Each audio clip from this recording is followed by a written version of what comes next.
things and I am driving the car. There are numerous other mechanisms that are happening inside the car which I am not aware of.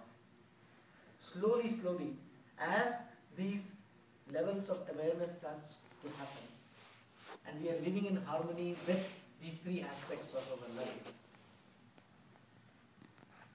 automatically the education, the knowledge power is provided.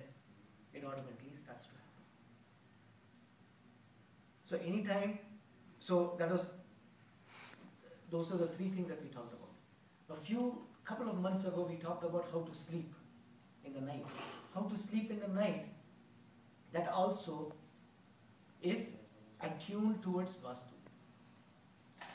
At the end of the day, after you have finished all your chores that is needed for the family and for yourself, just before you become your own individual self, not a mother, not a father, not a son, it's when you're just by yourself, you take just a couple of minutes to reflect upon and offer your gratitude in sets of three fives.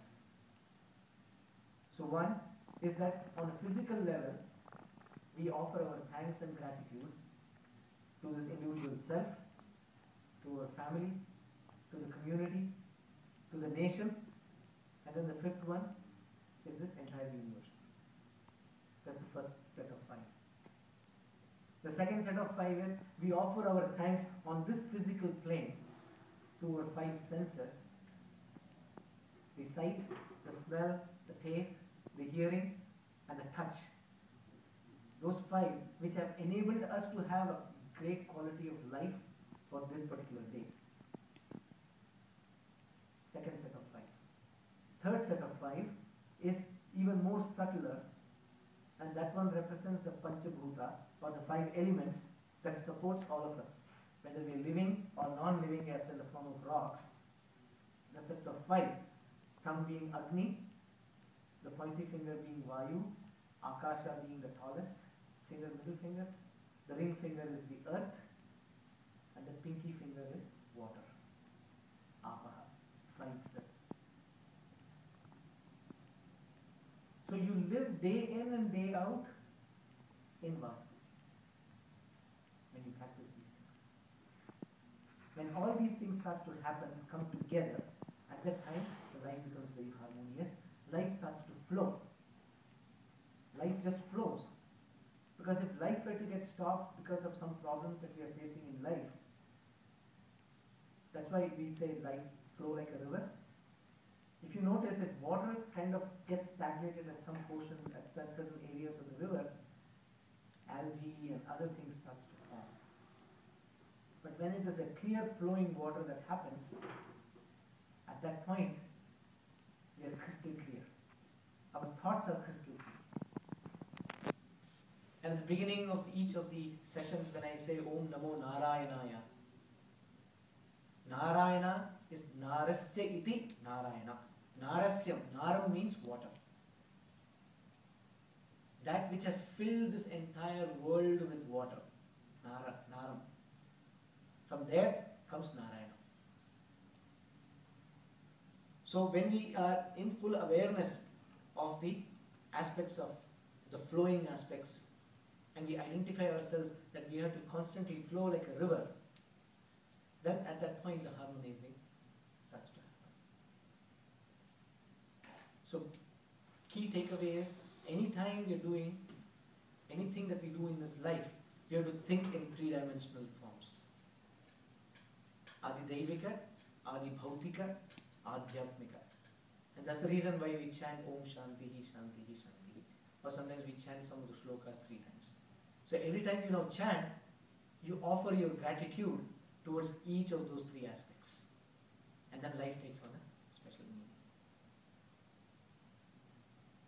Vastu.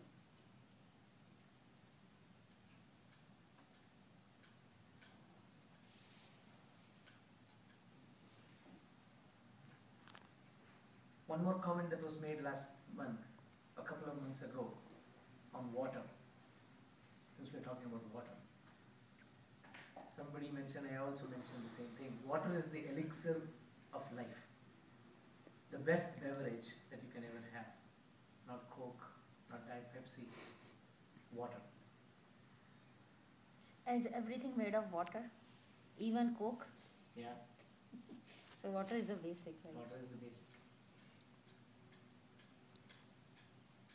In yoga, this is something that you practice every day. Water therapy. First thing in the morning, when you get up, after you just gargle your mouth, do not brush your teeth, you drink around 30 ounces to 36 ounces of water. Around 1 liter to 1.5 liters of water. Because the whole night, the body has been fasting, all the digestive mechanisms has taken place, and it's time to flush our kidneys out. And the body is just ripe for that first thing to happen when we start our day. Once you drink that water, initially it is relatively hard to drink 1.5 liters of water, like 3 bottles, like that. You could distract yourself. You drink 1 bottle of water, and then just within a minute or so, you can go pick your newspaper or something else. You've got to prepare breakfast for your children. And within a couple of minutes or so, you come back and drink warm water, not the refrigerated water, warm water. And you just then pick the second bottle, and slowly within like 21 days or so, or 28 days or so, you will notice that you're able to drink within the first 2 minutes. You're able to drink 1.5 liters of water. And within like 15 minutes or so, you'll be hitting the restroom. Assume that you got up at like 6 a.m. or 6 a.m. and you do this, and then at around like 7:30 you have your breakfast. Then between 8 and 11 o'clock, you do another 1 liter of water. 1 liter is now 2 bottles, and it's now spread over 3 hours. You can spread that out, it's easy to do. And then half an hour before you have your lunch, so assume you have your lunch at 11:30. At 11 o'clock, you have another 8 ounces of water, just 1 glass. And at 11:30, when you have your lunch, you do not drink any water. No water. From 11:30 to 1:30, 2 hours, there is no water that you're drinking. At 1:30, 2 hours is what it takes for the digestion to happen. Even if you look at some of the diabetes patients, they will be asked to check their blood glucose levels after 2 hours of their eating. Because at that time is when the body has assimilated, digested, and the minerals are ready for the assimilation, so the nutrients for assimilation. So 2 hours after you have done your lunch, you start drinking water, around 16 ounces, 8 to 16 ounces.